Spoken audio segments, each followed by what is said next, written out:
read this one in its entirety. Are you aware that you two were fan favorites for your drama, charisma, good looks, etc.?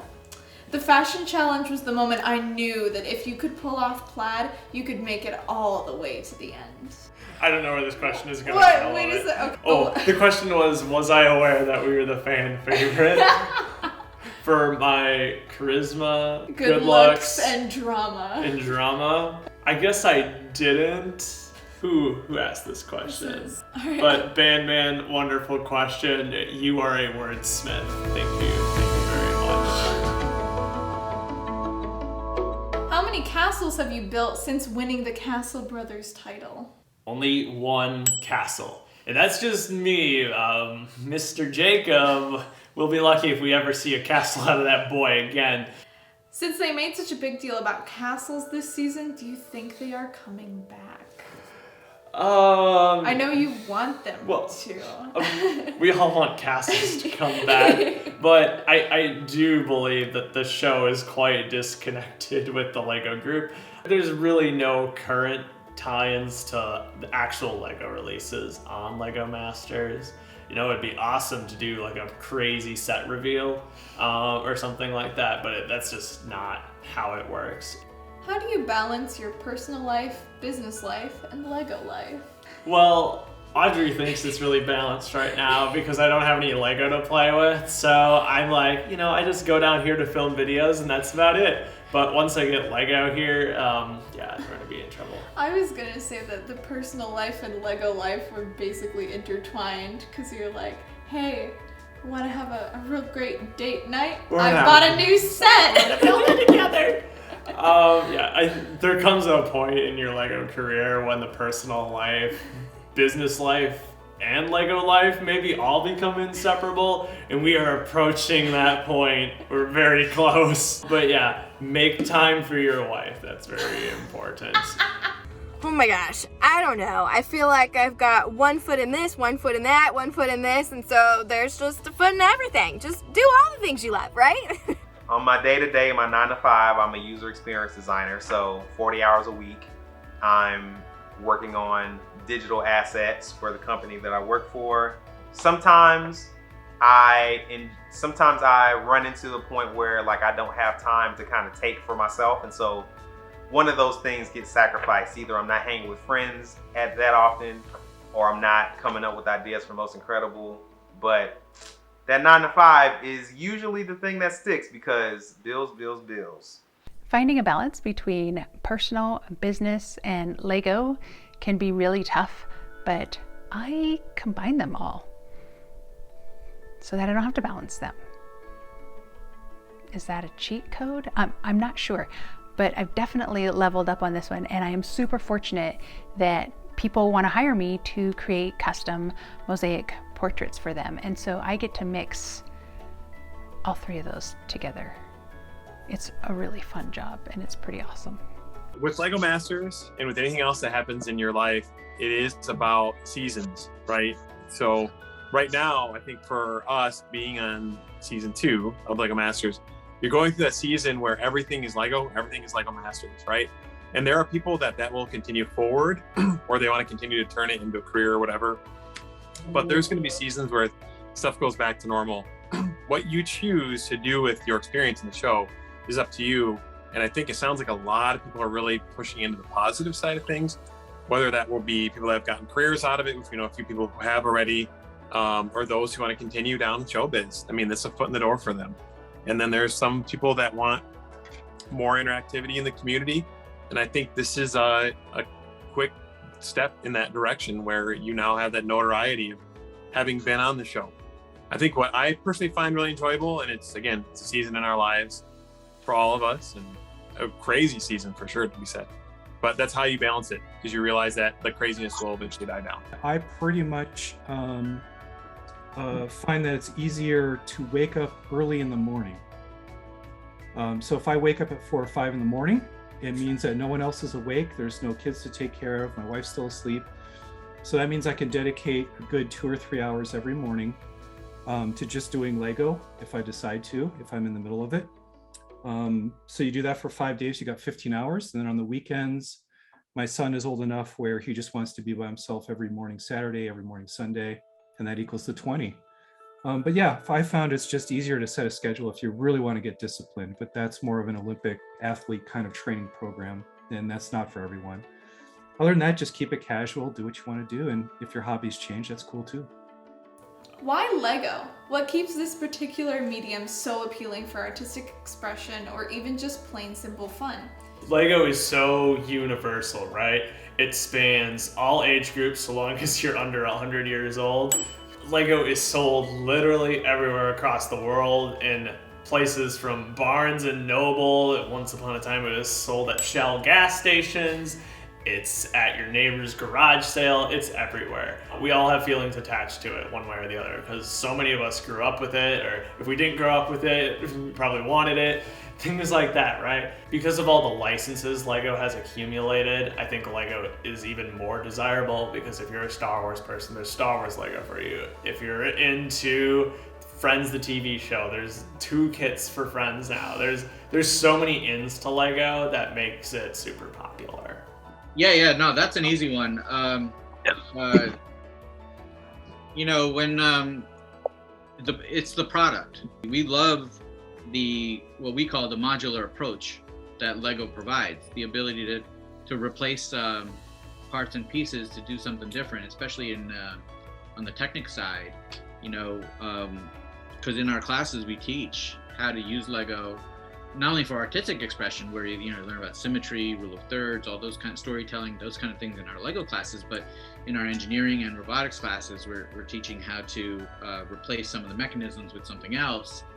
And the product itself is just so accessible. It's fun to play with, and well, geez, what better way to learn than just to be playing, you know? I think for me, it's the way that my brain works. Like, it's the same thing with my job. Like, it works around a system of rules, right?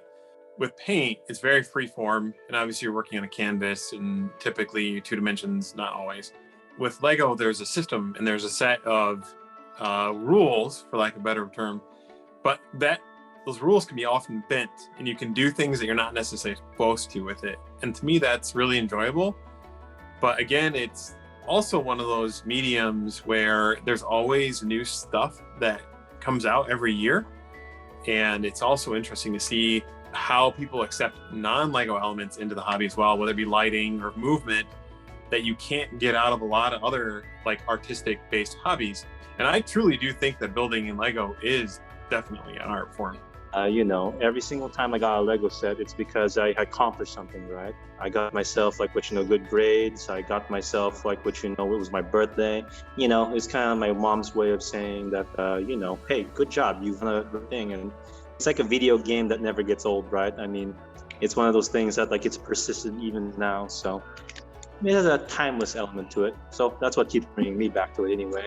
So I've been building my entire life, never had like a dark ages or any period that I've stopped building. And I think what keeps me coming back is what a tactile hobby it is. It's something that removes you from screens. It separates you from all of the noise of the world, and you can really just be there in your space, working with your hands and building something that's tangible that you can see. I think there's something about that never gets old. We do so much with screens in our everyday lives, and not to go on this big rant about that, but I think it's really important that we're able to really sit down with something that we can just have our hands on and build something from that. And I think that'll never get old. And to have a 3D product at the end, not everybody gets that with the craft that they're doing, whatever they're going to make. And I think to have a 3D product where you have essentially unlimited possibilities with what you can do to make it, there are a lot of objects that you can make where you're limited. Lego is not a very limiting medium. So I think there's just a lot of reasons, but I'd kind of distill it down to those ones. The biggest question of all is why Lego?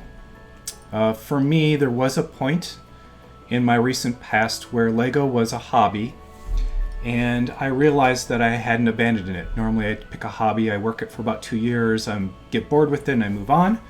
But for Lego building, I realized that I was being noticed and recognized for my mock building, I had to decide whether I wanted to continue, but also at a more philosophical level, I had to embrace it as a calling. And when I did that, I had to look at Lego deeper as a philosophy rather than just a hobby or a toy.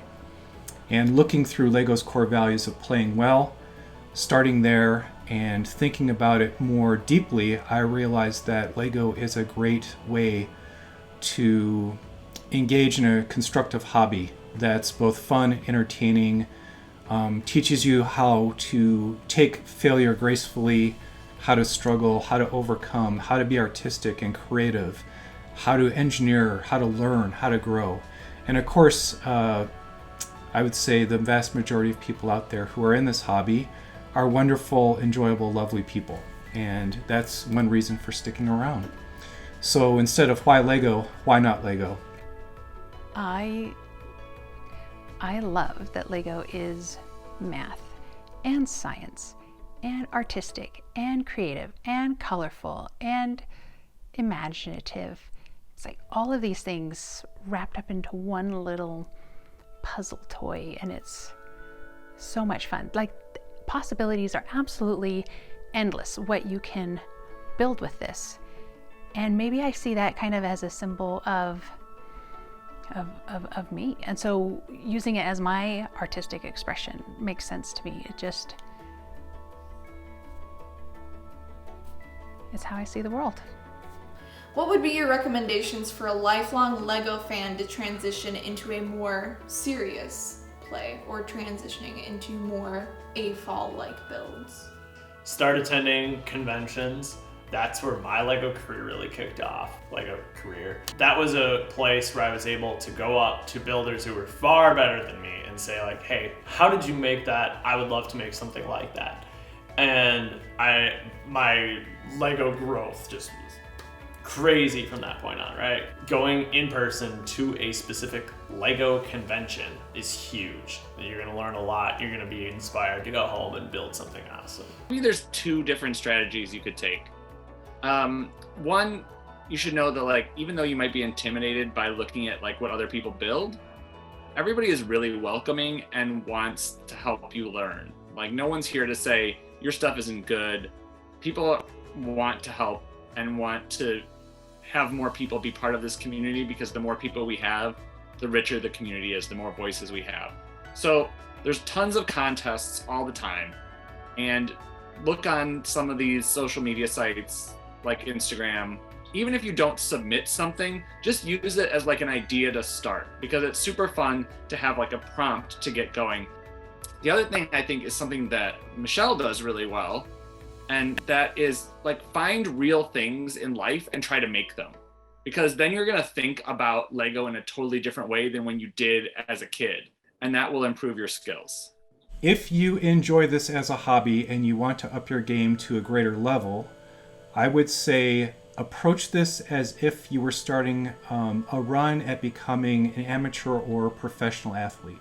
And that means an Olympic athlete or a professional athlete. And the way you do that is you adhere to a schedule and you train and you train and you train. So one thing I found helpful when being serious about my Lego hobby and trying to build at a higher level is having the discipline to set aside vast amounts of time.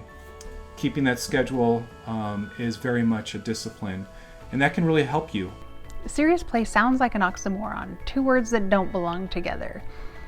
But this is kind of the fun of the Lego community. We've managed to take a toy, a simple toy, and elevate it and do some crazy huge things with it. Amazing detailed things, tiny intricate things, so many things.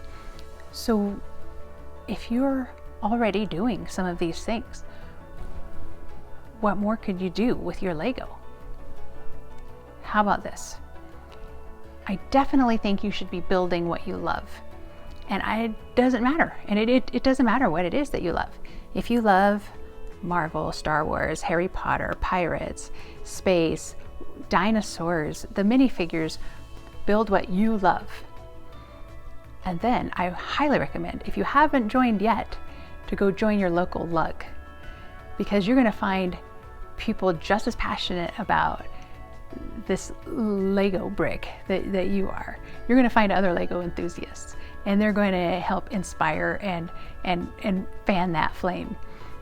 I would also highly recommend that you display at conventions. I love going to conventions and seeing what everybody's brought, what everybody's built. But the fun part of conventions is we actually have prizes and trophies and stuff like that. And so there becomes this fun competition. It's super inspiring, and it is super fun. And so I highly recommend going to conventions, joining a lug, and ultimately just build what you love. Any plans for potential collaborations with other teams in the future? I was so blown away by the skill of this season and would love to see what you guys could do if some of you put your heads together on a build somewhere down the line. Oh yes, stay tuned. Going into LEGO Masters, did you have any really big inspirations from other people in the community? Yeah, ironically, I think Mark and Steven's work in castles always were inspiring to me. But obviously everything that was built in season 1, those builders I have followed for some time before the show. They were definitely an inspiration. Simon Liu is always someone I've looked up to. He does awesome work. Rocco is, obviously we aren't doing micro scale on the show, but Rocco's ambition and crazy parts usage are always huge. Did you have specific people that you thought of when specific challenges were given? So definitely for episode 1, I was channeling Jonas Wide Lego on Instagram. He had built this awesome Aztec build that I had run across just probably a month or so before. And so I just changed up the palette to dark orange, but I definitely had a picture of what he had built in the back of my mind. So thanks, my dude. Oh my gosh, I'm constantly amazed at the things that I see on Instagram that people have created, or techniques that I marvel at. I love going on Instagram and getting inspiration from people that use different Lego hashtags or have Instagram accounts that they share a bunch of people's content. It is so cool to see what this creative community comes up with. People that I like include Orion Pax, Rocco. There are just so many. I love big sculptures, and so I love the work of Stephen Gerling and Nathan Sawaya and Sean Kinney. I love the mathematics and the geometry of Lego and what it can do, and so I love Jeff Sanders and what he's done with brick bending. I love mosaics, and so I love Katie Walker from Flickr. Being able to see the abstract sculptures that people can build as well. Ikao Nimoko, he does phenomenal work, and he only uses single color palettes, and it's just phenomenal. And that doesn't even include my fellow castmates from season 1 and season 2 that have inspired me with their builds and continue to inspire me as they post things on social media. How big of an advantage do you think it was to have previous experience in other LEGO competitions before going on the show? It depends on the challenge, right? So the big thing I had been involved with previously was Vin Week, which was a timed challenge. And that's what's going to give you the upper hand on a show like LEGO Masters. If we're talking something like Colossal Castle Contest, where you have a month or so to build something and you aren't as pressured for time, that's different. But when you're on the clock and you have to make a build in under a day, I think that was a little bigger. And so I think Iron Builder would be a good example of that, because Iron Builder builds, are pushed out in a few hours for the most part, because there's so many that you have to make. So anything where you have a really strict time deadline is really going to help you out. Get yourself a timer, or use your phone or whatever electronic device you want, and start timing yourself with your builds. We have competed in the past 3 years with the Eurobrick squad in the best group layout. And all 3 years, remember that, have won it, and they actually won a year prior, including beating a team of Mark and Steven. Mark and Steven. We're coming after you. What team went home too early, in your opinion? There are so many people that you wanted to see what they could do later on. I always thought Dave and Richard would be in the finale. And I felt like Jake and I stole their spot somehow at some point. I would have loved to have seen what Maria and Philip could have done in the castle episode, for instance. Obviously the go-to here though is Moto and Paras went home real early, and a lot of hype going in, and understandably why. I would have loved to see what they could have done. I mean, everybody who got eliminated could have done great the next episode. You know, that's the thing with this season. All it took was one misstep and you were done. Yeah. So some people went home before their time. Just the way it worked. Who is the most underrated team on the show? You're looking at one of the people on that team. We didn't get a chance to showcase a lot more of what we could do, and I think that with Jack being in construction, episode 3 with the Make and Shake was going to be our challenge. So it is what it is, but I think we were the most underrated team, and we left way too early. Moto and Paras. I was super bummed that we did not get to see more of what these guys could do. Gosh, I feel like everybody was so incredible. Like, I would look around and I'm like, oh my gosh, like, look at the way that everybody's brain thinks, like how different everybody approaches these challenges and amazing things that they create. Like, I don't know, all of the teams were amazing. Like, you could pick anybody and say that they were super underrated because the amount of talent that they had and things that they were creating, like, everybody was just amazing. Most underrated, probably Maria and Philip, because they have very, very strong building skills. Their technical ability is really strong. They're so good with architectural details and really tiny minifig scale details. And I think in our season, some of those details maybe got lost at some points, and that's really their strong suit. And I thought they were really able to showcase it in some builds, but I wish that the show was able to really put that on the pedestal that it deserved. Other team, Caleb and Jacob, I think you guys were just so strong and so inventive and so creative in every build, and I feel like sometimes it wasn't always recognized by the judges in the way that I felt it deserved when we were seeing the builds on set. Do you plan to release things like build designs or affiliate links so that we can help support this Lego addiction? Bless for this question. I appreciate the eagerness to support the Lego addiction. So yes, there are definitely plans in the future that we are working on. We got a long ways to go. This channel is pretty fresh yet, so we got a lot to figure out. And I say we because I'm gonna make Audrey help me. It's gonna be great. Jacob and I are looking into making some custom kits, hopefully for some future shows and stuff. So there's gonna be things like that, hopefully popping up. Production equipment, yeah, is a good idea. We're still setting up the studio space here. I'd love to zoom out so you could actually see what this horrible setup looks like. Actually, I'm gonna do that right now. No! I cry. This is what it actually looks like right now. At one point we had the microphone was on the boom pole on top of the ironing board. Now it's just on top of the camera. But we got a lamp. We are newly married and very poor. Life is great. We're working on building up the production equipment. We got some really nice stuff. We just don't have a light is the big thing right now. The light's over there right now. So it's getting there. It's getting there. One day. Were there any notable discoveries that you made or research that you did that helped improve your building techniques on the show? I think we learned a lot from each other on the show, right? And I love Zach was always willing to share his crazy techniques for his motorized functions. Even in this competitive environment, you could walk over to someone's table and whoa, how did you do that? And they'd be like, I just did blah, blah, blah. And it's no problem. That's what I love about this cast. So yeah. And then production is just what are you doing? Hate each other. Everyone learned a ton on the show just from trial and error too, you know. Are there themes that you were exposed to during or after the show that you'd like to explore in the future or have a newfound appreciation for? Cars. We never built cars before.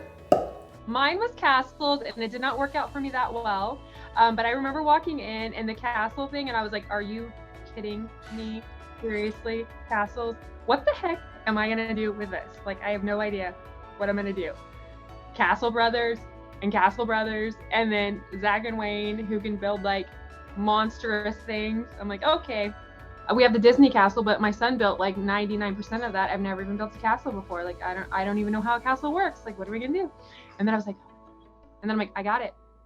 And then I was like, oh, I can't wait to tell you. Oh my gosh, I have something that I think we can actually do.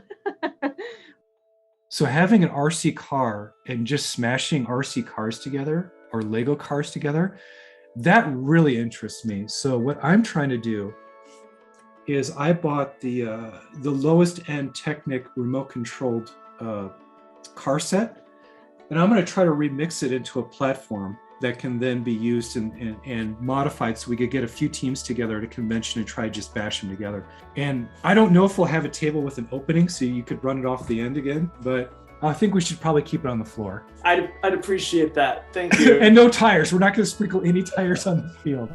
I absolutely have a newfound appreciation for Technic and motors, for motion, for buildings, just phenomenal details that you can put into buildings, for castles, for animals, sculptures, just phenomenal sculptures this season. You can't top Lego as fashion. I mean, wow, just, yes, more of that, please. I think definitely it gave me more of a respect for power functions and for building with motors. That's a skill that I really haven't honed very much in any of my building, but seeing what you could accomplish by seeing what the other contestants did on the show really impressed me. And there's a part of me that can really get into that stuff and can get into the technical workings of things, but I really haven't yet. So that's something I want to really hone in and get better at, and maybe try some builds that have some moving parts, even though a part of me will be totally triggered just from all the stuff we had to do with that in LEGO Masters, but I still want to try it again. After watching LEGO Masters, I really want to start collecting LEGO so I can build cool and original stuff. What sets would you recommend getting as a good starting point? Anything from the ideas line is going to be great. You're probably going to find something you like. There's all sorts of modern IPs under that theme. The architecture sets are great too. Great display pieces. And they're a more classy building experience. You got the very clean box, you got the instruction manuals with additional information about the thing you're building and stuff like that. To me right there, like most of the time when I was doing Lego, it's like it was always Star Wars, right? So like, you know, just to be honest right there, I didn't really like any of the recent Lego sets from the new sequel series, right? I really didn't enjoy them at all, but I really enjoyed all the rehashes of the old classic stuff. So that's how I got back into that. And then I was pleasantly surprised that the Ninjago was very cool. I said like, oh wow, I thought it was going to be kind of lame, but then there was this bone serpent thing, there was the water dragon, then there was like the jet, and there was the monkey kid, and I said, wow. So now that LEGO Masters is over, what plans do you have for the future? I want to keep inspiring, and I have no plans to make this a career. I build for myself, and I build to stretch myself, and I also build to hopefully inspire some technical methods within the community, as well as some really cool looking builds. I plan to spend the next year attending conventions and hanging out with my fellow Lego enthusiasts. I absolutely love going and seeing what they build. I pretty much plan to keep on building with Lego for the rest of my time on this planet. I think that's something that will be a part of me. I can't see me changing that. But I do also have some like future plans. I would love to go back to school. The dream of mine has always been to go back and get my doctorate. That was even before I was married. And now that I am married, I would be called Dr. Smart. For me, it's going to be releasing a lot more music. I'm so excited to share with everybody. It's been really cool to have so much positive feedback and people letting me know that they're listening to things that I create, which is just so fun to be able to create stuff and put it out there. I mean, it's just a lot like Lego where you're creating something from nothing and you're just putting it out there and seeing what it can do. So thank you guys so much for your feedback. So I plan on doing more of that and creating more video content and graphic content and kind of doing the same things that I've always been doing, but with a newfound appreciation for creativity and fun stuff that I get to be part of. Question for the competitors, : the LEGO Masters community seems snobby and critical to the point that they've rewritten canon and dubbed Mark and Boone official winners of season 1, and I think Brian and Lauren said they joined the show because they thought they could do it better. Is everyone in the community this confident in their skills and LEGO knowledge? I don't think Brian and Lauren ever said something like that. I don't think they would. I can say this personally. All of us having been on the show together, we all had a bit of cockiness about us just because we were in this really unique position. And the LEGO community is small enough to where it's easy to, compare against other people. Let's just talk straight facts here. The people on LEGO Masters Season 2 are very good builders, right? And so they rightfully had a lot of confidence in their skills. Everybody on the show, if you gave them enough time and enough bricks, could build something absolutely amazing. There is a lot of confidence, but I think there was a great amount of humility on the show too, where people were always like, oh my gosh, your build is so great. There was not a lot of like, wow, come look at my thing, it's the best in the room. There really was not a lot of that on the show. Yes, going on TV inflates your ego. Go figure. At the same time, this was still a really good, honest, humble group of people. And that's why I loved hanging out with these guys so much. Did everyone get to keep their minifigs, or were they only for the top 3 teams to hang on to? Pull out Newt's Commander. Newt's Commander? That's about as good as we're gonna get. No, nobody got to keep their minifigures, and I don't know why. It's so weird. Except Mark and Steven have them all on their trophy. Where exactly is the LEGO community that everyone keeps mentioning? The LEGO community is on Flickr, and it's only on Flickr. If you're not on Flickr, okay. No. So we do talk about the LEGO community in a general sense. However, there's not one LEGO community. There are many. One example of a LEGO community is the conventions. So there are AFOL fan events and expos around the country. That is one sense of community where you may have people traveling cross-state, coming together, talking, inviting, and influencing each other. Also, look for a LUG. This is a LEGO users group. There are online versions, VLUGs, probably not the right name for them. And then there's RLUGs, recognized LEGO user groups, or even an unrecognized LEGO user group. So in some way, go online next to your area or state, search for a LUG. It's basically a LEGO fan club where you meet up maybe once every month in person or virtual. And there's little building contests and other support mechanisms, but it's always good to practice your hobby with someone else, whether it's physical or virtual. There are also online communities. So you can look toward YouTube. There are a number of YouTubers out there who have a sense of community and do live streams with online chats. There are also people on Twitch. So you can look at Twitch. There are also LEGO AFOLs on TikTok. So you can look to TikTok. Another vibrant community is Instagram. So you can go out and start to look for LEGO on Instagram, start to follow those accounts. Although it's dying these days, the most technical side of LEGO is usually in the Flickr community. And then you can always look for larger accounts across this media. So I would look at New Elementary, the Brothers Brick, Talk Brick podcast is always fun, things of that nature. Look around. There are multiple communities, whether they're social media or physical, and there is not one homogeneous LEGO community. When you interviewed Brian and Lauren, they mentioned that they were one of the few who actually applied to be on the show. How did everyone else get on / where and how did they find you? What was that call like? Jacob and I had done LEGO competitions in the past, and they reached out to us on Facebook Messenger of all places for season 1, and when the recruiting for season 2 came around, the same person reached out to me again. We scheduled a phone call, and it kind of just kept going from there. The first season, when the call for the US version came out, a lot of my friends said, yo, you should apply. Have you heard of this? You should, try your best. And at the time, I just started Most Incredible with Sarita, and she said she'd probably be the only person that I would have done it with, that I, built Lego with at that point. She said, no, not right now. And I said, all right. So I just didn't apply. Fast forward a year, it's December 2020. Sarita and I list out some goals, and we say we want to, just get more notoriety in 2021. About a week later, somebody DMs us based on some post they saw on Instagram. DM'd us on Instagram and said, hey, we're casting for Lego Masters Season 2. Y'all should apply. I had no idea they were casting, by the way. So based on them just reaching out to us, I looked at Sarita and said, we might as well take the plunge since they saw something in us. And she said, let's do it. And, we kept auditioning until they told us no, and they never told us no. Now we're on the internet forever for them saying yes. That was surreal to get that call and say, yeah, you're coming to Atlanta to film a TV show about a passion of yours that you've grown up with since the age of 4.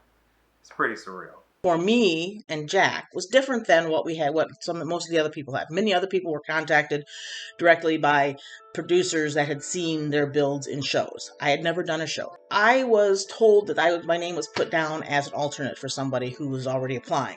So my question was, should I fill out the online application? Because I had looked at it and I'm like, oh my gosh, they want a lot of information. It was crazy. So their response was, if you feel you could be sequestered for 5 to 7 weeks. And I thought, okay, this was 2020. We've already been sequestered for over 7 months at that point. And so I just kind of laughed out loud and thought, oh, what the heck? So it was on a whim that I went ahead and filled it out, putting this other person's name in. They were still being considered with their teammate. And so when I got the call, I get this call from California. I didn't know anybody that was in California, so I didn't answer it. Luckily, they left a voicemail. And they responded who they were, what it was. Nobody else had known I had done this. My husband at this point didn't even know I had applied. So when I got this call, I'm like, oh, well, this has got to be legit because nobody else knows. So I called him back, had to leave them a voicemail, and we went back and forth. And then it was like they really liked what they saw. So I'm like, okay, let's go for it. What's the worst they can say when we get to whatever step it is? They could just say, no, thank you. And as we figured, we were going to hit that point someplace. I didn't expect it to be once we were on the show. Well, I applied, like everybody else, at legomasters.tv. There's a form there. It's pretty intense. I took my time. I wanted to be high quality, but go through the form, write your stuff down, take your photos, take your videos, and curate. Go through it, and I'd recommend taking 4 weeks with your partner in crime and get a good package together because you only get one shot at your first application. From there, there's casting people who will be in contact with you and take you through the process. That's it. It all started in 2019 when this guy... That's the back in time. You built the HGTV Dream Home, which actually was this color. And then you did what with the photos of it? And then I shared it on my Instagram account because even though you were still kind of shy about sharing with the world the things you do with Lego, I was not shy about sharing that with the world. So hey, that worked out. It worked out. I put it on my Instagram, and one of the casting agents, he approached us and was like, hey, would you guys be... Well, I think he said, would your husband be interested in interviewing for the show? And I was like, yeah, I'm sure he'd love to do it. And he could find somebody to do it with. And he was like, no, we want you to do it with him. And I was like, you sure about that? So that was actually for season 1 when they had reached out to a ton of people for casting. It didn't work out, obviously, for season 1, which in the end, I think worked out for us better because it gave you a chance to build more going into season 2. So we built a ton during COVID time. Oh my gosh, like we were putting stuff together as every week for sure. So after going through that whole process of interviewing, doing a bunch of other stuff that we can't talk about, thank you NDA, we got on the show and the rest is history, folks. This is actually an unusual story where Susan and I are concerned because they recruited me for season 1 through my social media. And so Susan and I get to go to casting auditions and we end up being in the same room with a bunch of people who end up being on season 1. Mel and Jermaine were there. We had Kara and Jess there. Sam was there. Tyler and Amy, Mark and Boone. And while I'm filming season 2, I end up finding out that Dave had been in the back corner of the same auditions that we had been in, Susan and I, during season 1. I remember the exact moment when I got a phone call saying that I had got the part for the show. We were driving home from Primary Children's Hospital, where we had just received a diagnosis of cancer in our then 10-year-old son, Nico. He is doing great now. He is fine. Chemo is done. He is absolutely healthy. We are so grateful to have him in our lives. But at the time, I was like, here's what's happening. I'm out. Like, I withdraw my name. And they were like, yeah, sure, no problem. They texted a couple times during the course of his chemo to actually ask how he was doing. And I thought that was really cool. Then pandemic hit and COVID hit, and randomly one day I get a phone call. And they say, Jen, they just opened up for season 2 casting, and you are our first phone call. You tell that to everybody, don't you? Yes, I actually said that on the phone. But they asked how Nico was doing. They asked how I was doing. Is this a good time for you? Is this something that you want to do? And I'm like, yeah, I would love to do this. Let's see if Susan's good. And so we both got to go to season 2. And I'm so grateful that I get to be a member of this awesome season 2 Lego Masters family. Michelle and I just applied online on the website and filled out the questions that they have and the photos that they want you to submit, and we got a call back. So just good old-fashioned application online. Lauren and I actually submitted a cold video, and we just took the video in my room with Lego behind us and said, hey, we've loved Lego our whole lives. I dressed up as Johnny Thunder as a kid. We did all this fun Lego stuff growing up, and then they ended up loving our casting tape. We submitted photos of our builds and just did the full online application process. What were different ways you or other teams prepared beforehand for the show? We prepped for the show by having Jacob put out on his Instagram a little fill in the blank thing, like, what should we build? And he just left a little blank there. And we took ideas from his Instagram followers and made a few of the ideas.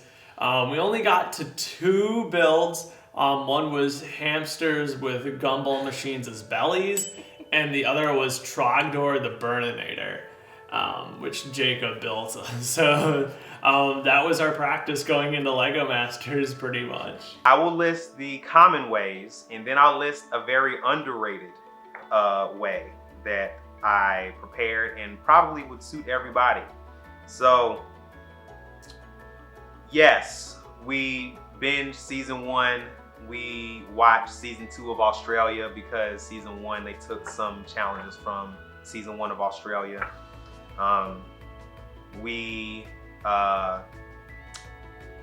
You should rather practice doing build challenges with a partner for an hour, or not an hour, for 3 hours, 4 hours. Underrated way to prepare for Lego Masters. You should watch movies that are in genres that you're not prepared for. I watched Avatar. I watched Big Hero 6 just to practice your storytelling and think about some zany, wacky things that would appeal to kids and would kind of drive that storytelling muscle in the competition. But one thing I did not watch, The Princess Bride. And you see what happened when you don't prepare properly and you end up pulling a centaur. Any good tips for getting on the show? I have a few. Number 1, film yourself. I'm not joking. Make that uncomfortable step, filming yourself and watching it back. You've got to see your mannerisms. You've got to hear yourself on audio. You'll find that you'll make several changes. You'll see things that are distracting that you don't realize because you're on this side of you. Number 2, time yourself. That time clock is a game changer. It is a killer. You have to be prepared for it. You have to know how to schedule your time and what to do in those last few minutes to polish a piece off really fast. And as AFOLs, we are not used to building against a time clock. We're used to having a couple of months to prepare for a convention. You have to specifically practice this skill. And it's probably going to be more fun if you do it with some friends. Something else you can do for preparation, which isn't often mentioned, is do your research of all the challenges that have been done around the world. There are several articles that talk about the different challenges that have been explored and released internationally.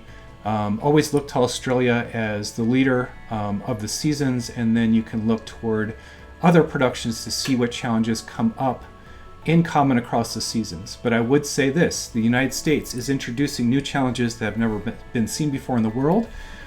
So be familiar with the challenges, but don't look at how they were solved by any of the teams. Try to keep your own creative liberty open and your mind open as to how you would take those on.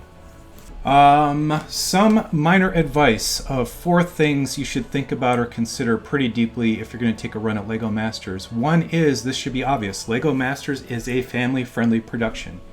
So you need to have a clean background. That means anything that's adult content in nature, you should try to remove from your social media if it's out there.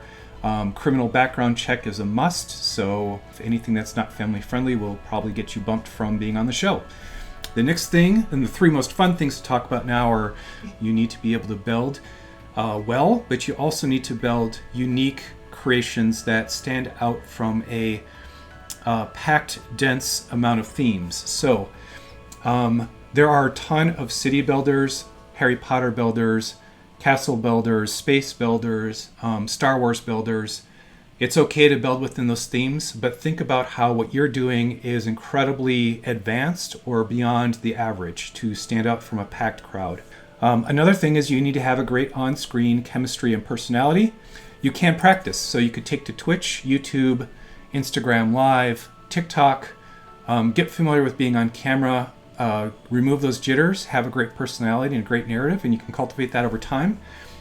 And lastly, I would say you and your teammate need to have some sort of personal connection, some sort of narrative thread that ties you together that will engage the audience and make them root for you.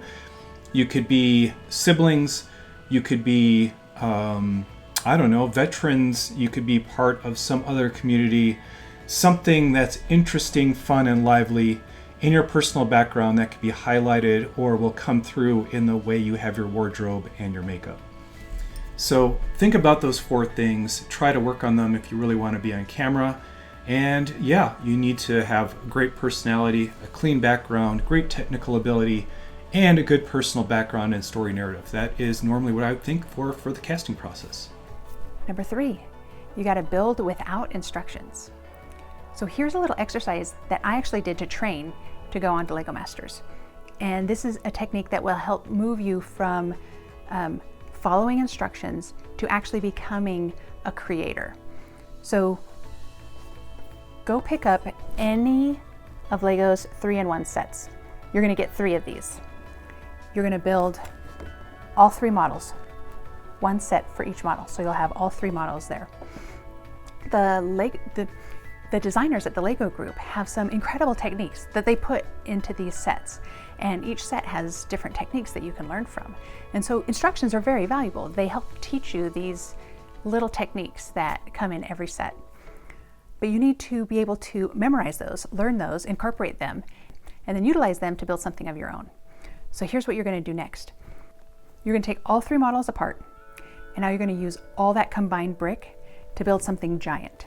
You're going to make your own MOC. You're going to use these new techniques that you just learned by following these instructions, and now you're building off the instructions. You can use the set as inspiration for what your MOC could be, or you could just let your imagination go wild. This is going to teach you how to extend. It's a super safe way to teach you how to extend your comfort with building your own stuff. Number 4, you need to post your stuff on social media. You need to show the producers at LEGO Masters that you're comfortable showing the world what you can build. So pick whatever platform you want. It doesn't matter. You don't pick all of them. Pick a couple. Pick 1 to start with. And post your fun LEGO creations on social media. You don't need expensive equipment for this. You can use your phone and the natural light of the sun coming through a window. Tips for being on the show: have a personal brand in mind, and then kind of create around that, because the casting is looking for specific individuals and to fit a part, right? The other Our thing, brand is ourselves. that is actually true. We what are our what you own see brand. on the show is actually what you get. We are two parents that build Lego together in the basement of our house. There's your answer. There's your answer. But getting on to, you have to understand that, you have to be extroverted. You have to be smiling a lot, happy, be really into it, dynamic. And then, of course, you have to be able to build Lego. I mean, that's obviously a very large part of it. And then the last question I have first. That's it. That's the Q&A. That was wild. There was a lot of questions. There's a lot of so I was surprised. There's something like 100 on Reddit, and at 40. least. And I apologize that there's some questions we just weren't able to answer just because of contract stuff and things like that. But I hope this gave you a better idea of what happened behind the scenes on Lego Masters, and hopefully I gave you a better idea of who some of these people are as builders. If you have any outstanding questions yet, leave them down below and I will answer in text format, or maybe we can get some of the gang back for another one of these later down the line. I know this took a while to come out, but I hope it was worth the wait. Hope you'll learn something about the Lego Masters experience. Papa Murphy's is going in the oven, so we gotta go, and we'll see you later.